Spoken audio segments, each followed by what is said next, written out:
Assalamualaikum warahmatullahi wabarakatuh. Pada kesempatan kali ini, kami akan mempresentasikan mengenai presentasi bisnis untuk memenuhi tugas mata kuliah komunikasi bisnis. Sebelumnya, perkenalkan kelompok kami yaitu Endang Eka Wahyunisi dan juga Rahmat Kurniawan. Baik, langsung saja. Apa itu presentasi? Presentasi adalah penyampaian suatu materi atau masalah kepada pendengar dan khalayak yang mengikuti presentasi. Yang kedua, presentasi dapat pula diartikan sebagai kegiatan seseorang yang berbicara di hadapan publik, baik dalam kegiatan seminar, kuliah, mengajar di kelas, ataupun kegiatan sejenis. Jadi, orang yang melakukan presentasi disebut presentator, dan orang yang mendengarkan presentasi tersebut adalah audiens. Kemudian presentasi menurut ahli, menurut Erwin Sutomo, presentasi merupakan sebuah kegiatan aktif di mana seorang pembicara menyampaikan dan mengkomunikasikan ide serta informasi kepada sekelompok audiens. Menurut Tera C. Triwahyuni dan Abdul Qadir, presentasi adalah kegiatan yang bertujuan untuk mengkomunikasikan gagasan kepada orang lain dengan berbagai tujuan. Kemudian persiapan presentasi. Menurut Joko Purwanto, ada beberapa persiapan mendasar yang harus disiapkan oleh pembicara ketika akan melakukan presentasi. Di antaranya sebagai berikut. Yang pertama adalah kuasai bahan yang akan dipresentasikan. Yang kedua, menguasai alat peraga atau alat bantu. Yang ketiga, membaca siapa audien. Dan yang keempat adalah menguasai panggung dan lingkungan. Kemudian tujuan presentasi. Yang pertama, memberikan informasi bisnis kepada pebisnis atau audiens. Yang kedua, memberikan hiburan kepada bisnis atau audiens.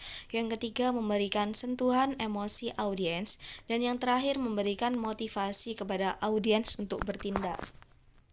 Kemudian bagaimana sih cara menganalisa pendengar? Jadi dalam menganalisis audiens, seorang pembicara harus mampu menjawab 6 pertanyaan mendasar berikut ini. Yang pertama, siapa audiennya. Yang kedua, apa yang diinginkan audiens. Yang ketiga, di mana melakukan presentasi. Yang keempat, kapan melakukan presentasi. Yang kelima, mengapa melakukan presentasi. Yang keenam, bagaimana melakukan presentasi. Kemudian latihan untuk pembicara. Hal yang perlu diperhatikan dalam berlatih berbicara di depan umum, yang pertama adalah penguasaan materi presentasi.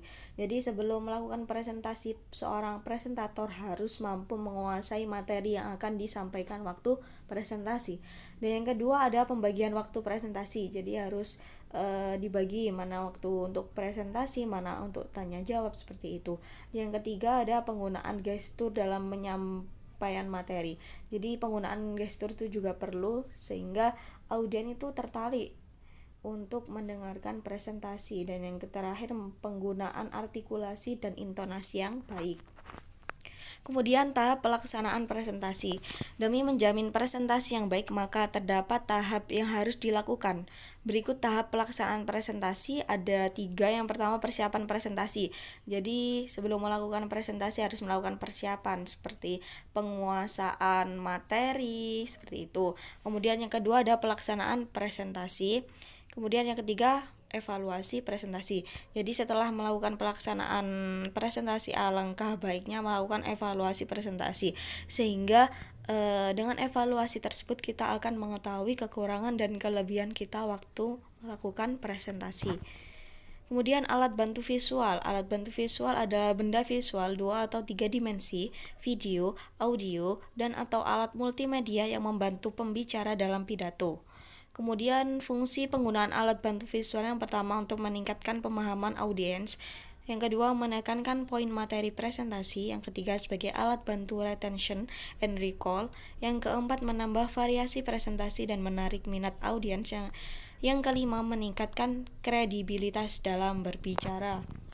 Kemudian alat bantu visual yang dapat digunakan dalam presentasi itu bisa menggunakan handouts lembaran, yang kedua ada papan tulis, yang ketiga flipchart, yang keempat overhead projector, dan yang kelima ada slide presentasi untuk memudahkan audiens. Kemudian tips dalam membuat desain presentasi yang baik. Jadi minimalkan jumlah slide presentasi. Jadi slide presentasi itu tidak usah banyak-banyak. Kemudian yang kedua, gunakan jenis tulisan yang mudah dibaca. Yang ketiga, gunakan ukuran tulisan yang mudah dibaca audiens dari kejauhan. Jadi ukuran tulisan fontnya itu juga harus dapat dijangkau atau dapat dilihat audiens dari jarak jauh. Kemudian yang keempat, sederhanakan teks dengan menggunakan poin atau kalimat sederhana. Jadi yang dicantumkan pada slide PowerPoint itu hanya kalimat-kalimat pentingnya saja, bukan semuanya. Kemudian berikan grafik yang dapat membantu penyampaian materi yang menarik. Kemudian gunakan latar belakang yang halus dan konsisten. Kontras antara latar belakang dan teks tinggi. Kemudian gunakan ejaan dan tata bahasa yang benar. Jadi mudah dipahami oleh audiens. Ya, itulah hasil dari presentasi kelompok kami. Kurang lebihnya mohon maaf. Wassalamualaikum warahmatullahi wabarakatuh.